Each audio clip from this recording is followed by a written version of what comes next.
बोलिए बृहस्पति देव भगवान की जय। बृहस्पतिवार की व्रत कथा। भारतवर्ष में एक प्रतापी और दानी राजा राज्य करता था। वह नित्य गरीबों और ब्राह्मणों को सहायता करता था। यह बात उसकी रानी को अच्छी नहीं लगती थी। वह न ही गरीबों को दान देती, न ही भगवान का पूजन करती थी और राजा को भी दान देने से मना किया करती थी। एक दिन राजा शिकार खेलने वन को गए हुए थे तो रानी महल में अकेली थी। उसी समय बृहस्पति देव साधु वेश में राजा के महल में भिक्षा के लिए गए और भिक्षा मांगी। रानी ने भिक्षा देने से इनकार किया और कहा, हे साधु महाराज, मैं तो दान पुण्य से तंग आ गई हूँ।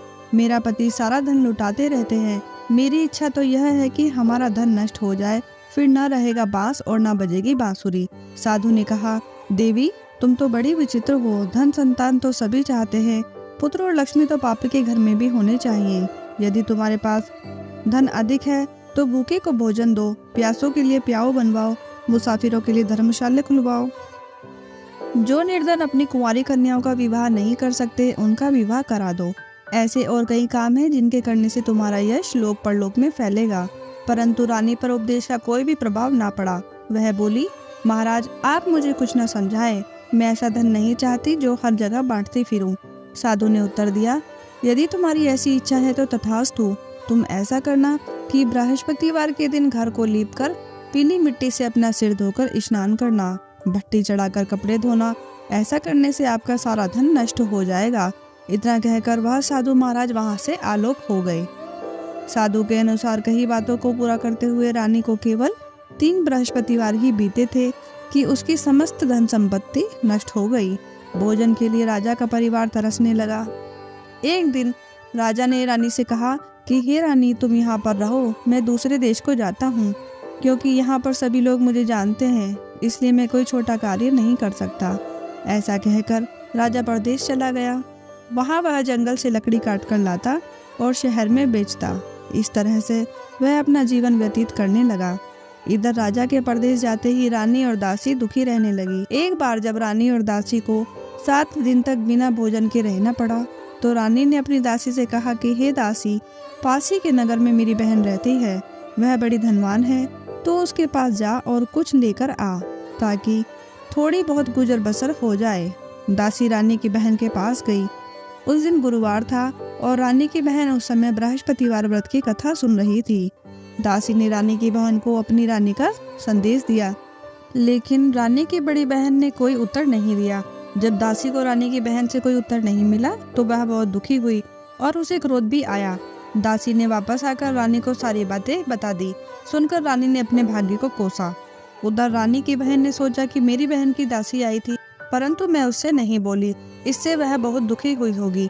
कथा सुनकर और पूजन समाप्त करके वह अपनी बहन के घर आई और कहने लगी कि हे बहन, मैं बृहस्पतिवार का व्रत कर रही थी।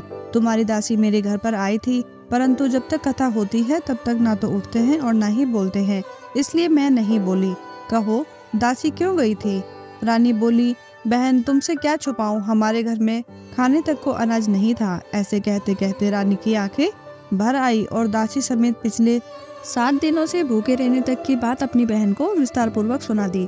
रानी की बहन बोली, देखो बहन, भगवान बृहस्पति देव सबकी मनोकामना पूर्ण करते हैं। देखो शायद तुम्हारे घर में अनाज रखा हो। पहले तो रानी को विश्वास नहीं हुआ, पर बहन के आग्रह करने पर उसने अपनी दासी को अंदर भेजा तो सचमुच अनाज से भरा एक घड़ा मिल गया।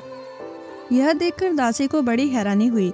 दासी रानी से कहने लगी, हे रानी, जब हमको भोजन नहीं मिलता तो हम व्रत ही तो करते हैं, इसलिए क्यों ना इनसे व्रत की कथा और विधि पूछ ली जाए ताकि हम भी व्रत को कर सकें। तब रानी ने अपनी बहन से बृहस्पति व्रत के बारे में पूछा। उसकी बहन ने बताया, बृहस्पतिवार के व्रत में चने की दाल और मुनक्का से विष्णु भगवान का केले की जड़ में पूजन करें तथा दीपक जलाएं। व्रत की कथा सुने और पीला ही भोजन करें, इससे बृहस्पति देव प्रसन्न होते हैं। व्रत और पूजन विधि बताकर रानी की बहन अपने घर को लौट गई। 7 दिन के बाद जब गुरुवार आया तो रानी और दासी ने व्रत रखा। गुड़साल में जाकर चना और गुड़ लेकर आई। फिर उसने केले की जड़ तथा विष्णु भगवान का पूजन किया। अब पीला भोजन कहाँ से आए, इस बात को लेकर दोनों बहुत दुखी थी। चूंकि उन्होंने व्रत रखा था, इसीलिए बृहस्पति देव भगवान उनसे प्रसन्न थे। इसलिए वे एक साधारण व्यक्ति का रूप धारण कर 2 थालों में सुंदर पीला भोजन दासी को दे गए। भोजन पाकर दासी प्रसन्न हुई और फिर रानी के साथ मिलकर भोजन ग्रहण किया।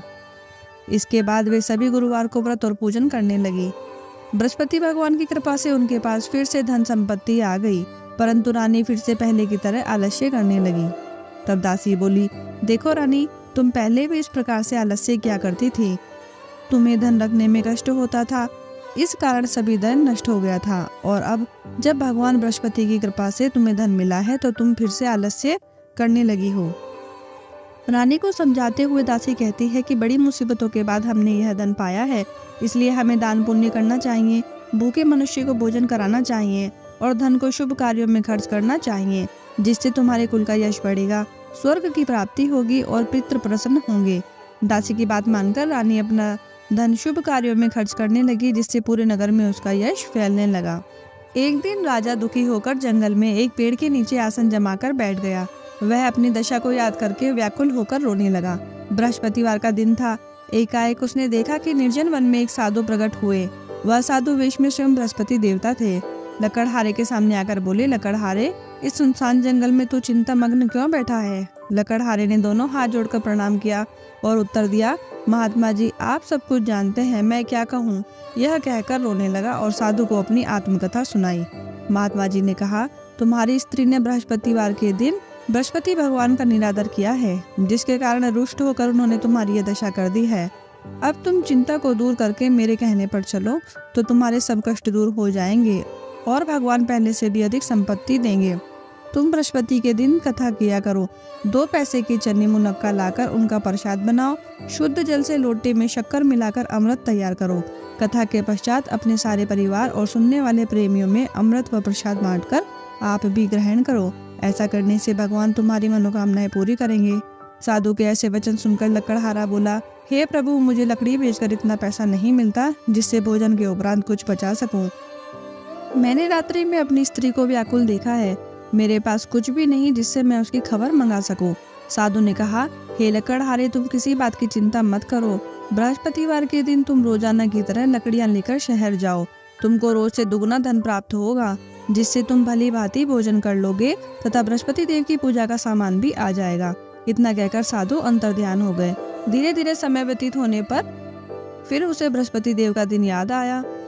लकड़हारा जंगल से लकड़ी काटकर किसी शहर में बेचने गया। उसे उस दिन और दिन से अधिक पैसा मिला। राजा ने चना, गुड़ आदि लाकर गुरुवार का व्रत किया। उस दिन उसके सभी क्लेश दूर हो गए, परंतु जब दोबारा गुरुवार का दिन आया तो बृहस्पतिवार का व्रत करना वह भूल गया। इस कारण बृहस्पति भगवान नाराज हो गए।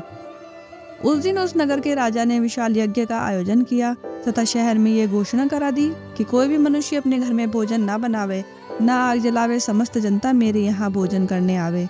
इस आज्ञा को जो न मानेगा उसको फांसी की सजा दी जाएगी। इस तरह की घोषणा संपूर्ण नगर में करवा दी गई। राजा की आज्ञा अनुसार शहर के सभी लोग भोजन करने गए, लेकिन लकड़हारा कुछ देर से पहुंचा, इसलिए राजा उसको अपने साथ घर लिवा ले गए और ले जाकर भोजन करा रहे थे तो रानी की दृष्टि उस खूंटी पर पड़ी जिस पर उसका हार लटका हुआ था। वह वहां पर दिखाई नहीं दिया तो रानी ने निश्चय किया कि मेरा हार इसी मनुष्य ने चुरा लिया है। उसी समय सिपाहियों को बुलाकर उसे कारागार में डलवा दिया। जब लकड़हारा कारागार में पड़ गया और बहुत दुखी होकर विचार करने लगा कि न जाने कौन से पूर्व जन्म के कर्म से मुझे यह दुख प्राप्त हुआ है, और उसी साधु को याद करके रोने लगा जो कि जंगल में मिला था। उसी समय तत्काल बृहस्पति देव साधु रूप में प्रकट हुए और उसकी दशा देखकर कहने लगे, अरे मूर्ख, तूने बृहस्पति देव की कथा नहीं करी, इसी कारण तुझे दुख प्राप्त हुआ है। अब चिंता मत कर, बृहस्पतिवार के दिन कारागार के दरवाजे पर 4 पैसे पड़े मिलेंगे, उनसे तू बृहस्पति देव की पूजा करना, तेरे सभी कष्ट दूर हो जाएंगे। बृहस्पति के दिन उसे 4 पैसे मिले। लकड़हारे ने कथा कही और उसी रात्रि बृहस्पति देव ने उस नगर के राजा के स्वप्न में कहा, हे राजा, तूने जिस आदमी को कारागार में बंद कर दिया है वह निर्दोष है, वह राजा है, उसे छोड़ देना। रानी का हार उसी खूंटी पर लटका हुआ है। अगर तू ऐसा नहीं करेगा तो मैं तेरे राज्य को नष्ट कर दूंगा। इस तरह रात्रि के स्वप्न को देखकर राजा प्रातःकाल उठा और खूंटी पर हार देखकर लकड़हारे को बुलाकर क्षमा मांगी तथा लकड़हारे को योग्य सुंदर वस्त्र आभूषण देकर विदा किया। बृहस्पति देव की आज्ञा अनुसार लकड़हारा अपने नगर को चल दिया। राजा जब अपने नगर के निकट पहुंचा तो उसे बड़ा आश्चर्य हुआ। नगर में पहले से अधिक बाग, तालाब, कुएं तथा बहुत सी धर्मशालाएं, मंदिर आदि बन गई हैं। राजा ने पूछा, यह किसका बाग और धर्मशाला है? तब नगर के सब लोग कहने लगे कि यह सब रानी और बांदी के हैं। तो राजा को आश्चर्य हुआ और गुस्सा भी आया। जब रानी ने यह खबर सुनी कि राजा आ रहे हैं तो उन्होंने बांदी से कहा कि हे दासी, देख राजा हमको कितनी बुरी हालत में छोड़कर गए थे। हमारी ऐसी हालत देखकर कहीं वो लौट ना जाए, इसलिए तू दरवाजे पर खड़ी हो जा। आज्ञा अनुसार दासी दरवाजे पर खड़ी हो गई। राजा आए तो उन्हें अपने साथ लिवा लाई। तब राजा ने क्रोध करके अपनी रानी से पूछा कि यह धन तुम्हें कैसे प्राप्त हुआ है। तब उन्होंने कहा कि हमें यह धन बृहस्पति देव की कृपा से और उसके व्रत के प्रभाव से प्राप्त हुआ है। राजा ने निश्चय किया कि 7 रोज बाद तो सभी बृहस्पति देव का पूजन करते हैं, परंतु मैं प्रतिदिन दिन में 3 बार कहानी तथा रोज व्रत किया करूंगा। अब हर समय राजा के दुपट्टे में चने की दाल बंधी रहती तथा वह दिन में 3 बार कहानी कहता। एक रोज राजा ने विचार किया कि चलो अपनी बहन के यहाँ हो आए। इस तरह निश्चय कर राजा घोड़े पर सवार हो बहन के यहाँ चलने लगा तो मार्ग में उसने देखा कि कुछ आदमी एक मुर्दे को लिए जा रहे हैं। उन्हें रोककर राजा कहने लगा, अरे भाइयों, मेरी बृहस्पति देव की कथा सुन लो। वो बोले, लो हमारा तो आदमी मर गया है, इसको अपनी कथा की पड़ी है। परंतु कुछ आदमी बोले, अच्छा कहो, हम तुम्हारी कथा भी सुनेंगे। राजा ने दाल निकाली। जब कथा आधी हुई तो मुर्दा हिलने लग गया तथा जब कथा समाप्त हो गई तो राम राम करके मनुष्य उठकर खड़ा हो गया। आगे मार्ग में एक किसान खेत में हल चलाता मिला। राजा ने उसे देखा और बोला, अरे भैया, तुम मेरी बृहस्पतिवार की कथा सुन लो। किसान बोला, जब तक मैं तेरी कथा सुनूंगा तब तक 4 हरैया जोत लूंगा। जा अपनी कथा किसी और को सुनाना। इस तरह राजा आगे चलने लगा तो राजा के हटते ही बैल पछाड़ खाकर गिर गए तथा किसान के पेट में बड़ी जोर का दर्द होने लगा। उस समय उसकी माँ रोटी लेकर आई। उसने जब यह देखा तो वह अपने पुत्र से सब हाल पूछा और बेटे ने सभी हाल कह दिया। तो बुढ़िया दौड़ी दौड़ी उस घुड़सवार के पास गई और उससे बोली कि मैं तेरी कथा सुनूंगी, तू अपनी कथा मेरे खेत पर ही चलकर कहना। राजा ने बुढ़िया के खेत पर जाकर कथा कही, जिसके सुनते ही वह बैल उठकर खड़े हो गए और किसान के पेट का दर्द भी बंद हो गया। राजा अपनी बहन के घर पहुंचा। बहन ने भाई की खूब मेहमानी की और दूसरे रोज प्रातःकाल राजा जागा तो वह देखने लगा कि सब लोग तो भोजन कर रहे हैं। राजा ने अपनी बहन से कहा, ऐसा कोई मनुष्य है जिसने भोजन नहीं किया हो? मेरी बृहस्पतिवार की कथा सुन ले। बहन बोली, हे भैया, यह देश तो ऐसा ही है कि पहले यहाँ पर लोग भोजन करते हैं, बाद में अन्य काम करते हैं। अगर कोई पड़ोस में हो तो देखाऊं। वह ऐसा कहकर देखने चली गई, परंतु उसे कोई भी ऐसा व्यक्ति नहीं मिला जिसने भोजन ना किया हो। अतः वह एक कुम्हार के घर गई जिसका लड़का बीमार था। उसे मालूम हुआ कि उनके यहाँ 3 रोज से किसी ने भोजन नहीं किया है। रानी ने अपने भाई की कथा सुनने के लिए कुम्हार से कहा। वह तैयार हो गया। राजा ने जाकर बृहस्पतिवार की कथा कही, जिसको सुनकर उसका लड़का ठीक हो गया। अब तो राजा की प्रशंसा होने लगी। एक रोज राजा ने अपनी बहन से कहा कि हे बहन, हम अपने घर को जाएंगे, तुम भी तैयार हो जाओ। राजा की बहन ने अपनी सास से कहा। सास ने कहा, हाँ तू तो चली जा, परंतु अपने लड़के को मत ले जाना, क्योंकि तेरे भाई की कोई संतान नहीं है। बहन ने भैया से कहा, हे भैया, मैं तो चलूंगी परंतु बालक नहीं जाएगा। राजा बोला, जब कोई बालक नहीं चलेगा तो तुम ही क्या करोगी? बड़े दुखी मन से राजा अपने नगर को लौट आया। राजा ने अपनी रानी से कहा, हम निर्वंशी राजा हैं, हमारा मुंह देखने का धर्म नहीं है और कुछ भोजन आदि नहीं किया। रानी बोली, हे प्रभु, बृहस्पति देव ने हमें सब कुछ दिया है, वह हमें संतान भी अवश्य देंगे। उसी रात को बृहस्पति देव ने राजा के स्वप्न में कहा, हे राजा, उठ, सभी सोच को त्याग दे, तेरी रानी गर्भ से है। राजा यह बात सुनकर बहुत खुश हुआ और 9वें महीने में उनके यहाँ पर सुंदर पुत्र पैदा हुआ। तब राजा बोला, हे रानी, स्त्री बिना भोजन के रह सकती है पर बिना कहे नहीं रह सकती। जब मेरी बहन आवे तो तुम उससे कुछ मत कहना। रानी ने सुनकर हाँ कर दी। जब राजा की बहन ने ये शुभ समाचार सुना तो वह बहुत खुश हुई और बधाई लेकर अपने भाई के यहाँ पर आई। तब रानी ने कहा, घोड़ा चढ़कर तो नहीं आई, गधा चढ़ी आई। राजा की बहन बोली, भाभी, मैं इस प्रकार न कहती तो तुम्हें औलाद कैसे मिलती? बृहस्पति देव ऐसे ही हैं, जैसी जिनके मन में कामनाएं होती हैं सभी को पूर्ण करते हैं। जो सद्भावना पूर्वक बृहस्पतिवार का व्रत करता है एवं पढ़ता है, सुनता है और दूसरों को सुनाता है, बृहस्पति देव उसकी सभी मनोकामनाएं पूर्ण करते हैं। बोलो बृहस्पति देव भगवान की जय। तो मिलते हैं अगली वीडियो में बृहस्पतिवार की व्रत की विधि के साथ। आप मेरे चैनल को जरूर सब्सक्राइब कर लें